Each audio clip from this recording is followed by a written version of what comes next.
This is Not a Werewolf Story by Sandra Evans, Chapter 4, where Raoul learns the wrong way to wrestle. Nobody can stop talking about Miss Turn and Mr. Tuffman. Has he been packing a 6-inch blade all along? Can you really get a death grip and a right hook out of a how-to book? And who knew her first name was Nicolette?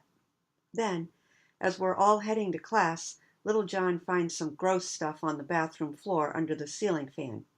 He comes running out in the hall saying that Gollum got herself killed. Sparrow starts to sob. "It's all your fault," he screams at Mean Jack. "Your fault!" "I didn't want that snake to get whacked," Mean Jack says, and he looks sad, like he means it. "Look," Marianne whispers in my ear, "even mobsters experience remorse." I smile like a fool. Marianne and the girls gather in the hall while the boys pile into the bathroom. We make a circle around the mess on the floor. "It doesn't look like dead snake to me. I'm not going to write what I think it is because I don't want this book to be banned." I touch Sparrow's arm and shake my head. It's not enough. The tears stream down. I hug him. "It's not her," I whisper. "I promise." Here's the thing. When you don't talk much, sometimes your words really matter. Sparrow wipes the backs of his hands over his eyes. "Little John," he says in a scolding voice, "that does not smell like snake guts." Everyone backs away slowly. Whack! Another one down. It's whack-a-mole at school today. One creepy, smiling critter of a problem after another. But my feet have little puffs of air under them. Marianne noticed me. She likes my scary eyes. She laughed at my joke. She wants me to talk. I'm a fool for Marianne. I grin like one until I get to my first class. My first class is PE, so I stop grinning pretty quick. This could be bad. Mr. Tuffman and I have already spent a lot of time together this morning, and he did not enjoy my company. The new kid is sitting on the bottom bench of the bleachers. He has a brochure about the school in his hand. The dean must have dumped him here while his mom fills out the paperwork. I gotta question the dean's judgment here. First row seats to the Tuffman torture hour are not going to make this kid any happier about living here. Just further proof that when it comes to Tuffman, the dean only sees the word Olympian, not soulless psychopath like the rest of us. First, Tuffman makes us run lines until half the class throws up. There's actually a trough under the bleachers for that. His bad mood seems worse when he's near me. He runs next to me, calling me a wuss and a wimp. Those are his usual insults, and I don't like it, but it's not personal.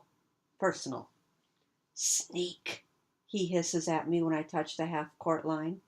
Sneak. Now that's personal. I don't understand it, but I know it's personal. I look back at the bleachers. I catch the new kid looking away. He must have been watching me and Tuffman. "You taking heat from some crumb, coach?" Mean Jack asks all of a sudden in his big voice. Tuffman cocks his head. We all stop running and stand there, gasping for breath, grateful for Mean Jack's special skill at distracting teachers. "You got some serious injuries there on your neck, sir. You want me to settle the score?" Mean Jack punches his fist into his palm. Tuffman rubs his neck. When he pulls his hand away, I see what Mean Jack saw. Huge puncture wounds barely scabbed over. They look like what would happen if a wolf decided to see how good you'd taste for lunch. My neck juts forward. I can't look away from those bite marks. I feel weird, like those injuries have something to do with me. I can't explain it, but I feel like I'm involved. Woods magic. I try to push the feeling down. It just gets me in trouble. I am staring too hard, and Tuffman senses it. "Get a good enough look, weirdo?" he asks. I stare back at him longer than I should. I don't know why. Maybe it's because of what he said about my mom in front of Marianne and Mean Jack. Maybe it's because he made Sparrow cry. And maybe it's because he ran at Gollum with a knife. Whatever it is, I'm in that kind of mood. The kind of mood where I don't look away. He turns away first, and I get a little surge of energy, like I won some secret game. Then he pulls down the wrestling mats. He calls me over. That good feeling goes away. Let's see if you can take down an Olympian, Raoul. He's circling me, his arms wide and curved like he's holding a huge beach ball. After my injury, they told me I could stay on and coach the Olympic team. Did you know that? Big money, kids. That's what I walked away from. I came here. And you know why? Because it's my mission to teach you how to find your place in this big, bad world, how to claim it, and how to defend it. My nose twitches the way it does when I smell a lie. Why would he leave everything for nowhere? Crouch, Raoul, crouch and circle. I know you've got it in you. Every boy has a predator in him. How fierce is yours?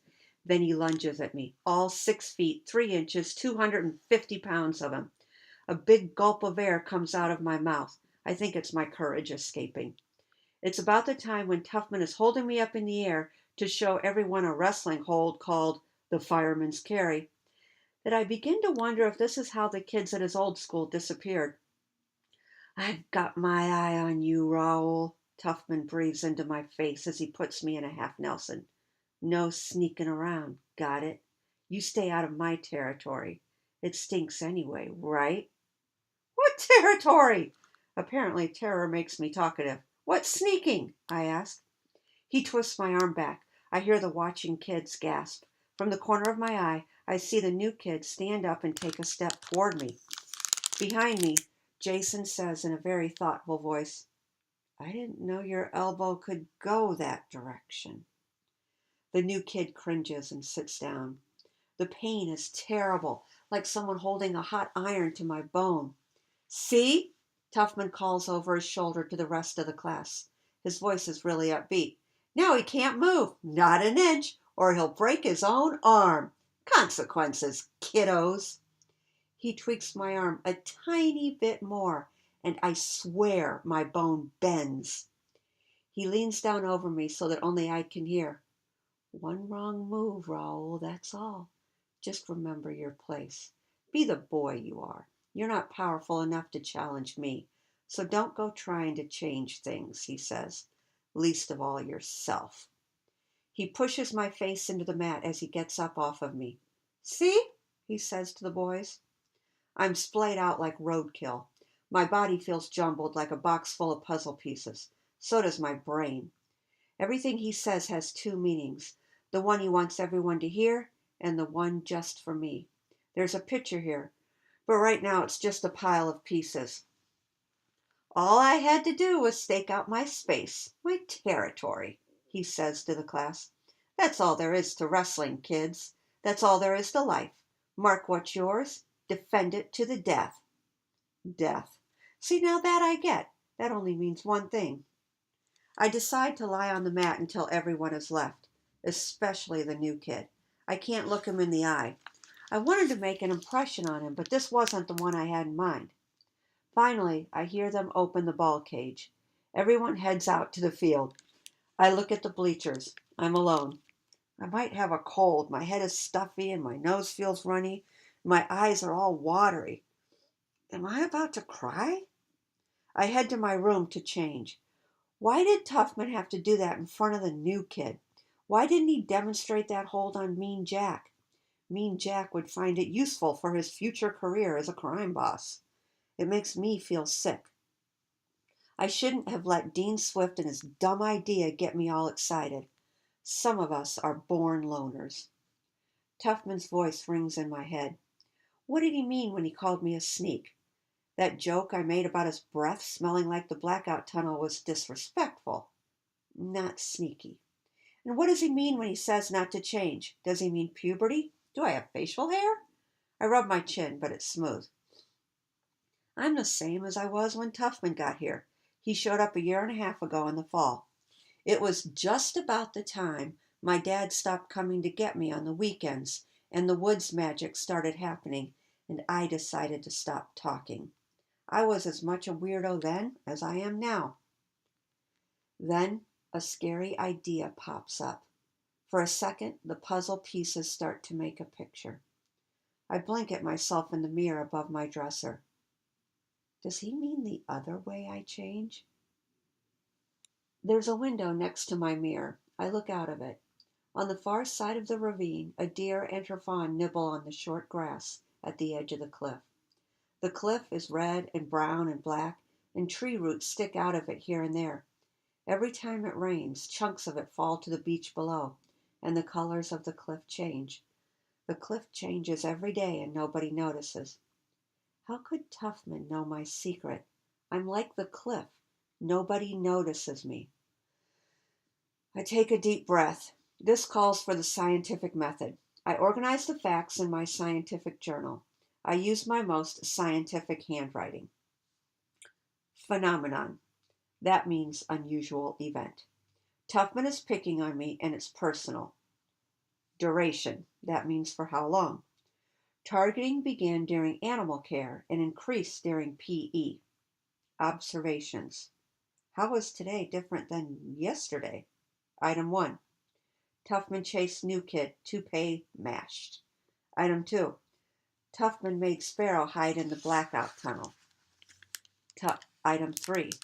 Tuffman overheard my joke during breakfast. It would make sense if he was trying to get back at me for the crack about his breath. But he didn't mention that.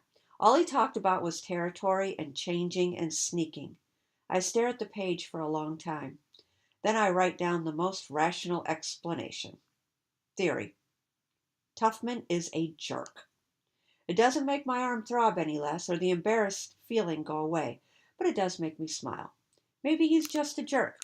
Jerks don't have to have a good reason for being jerks. That's what my dad used to say.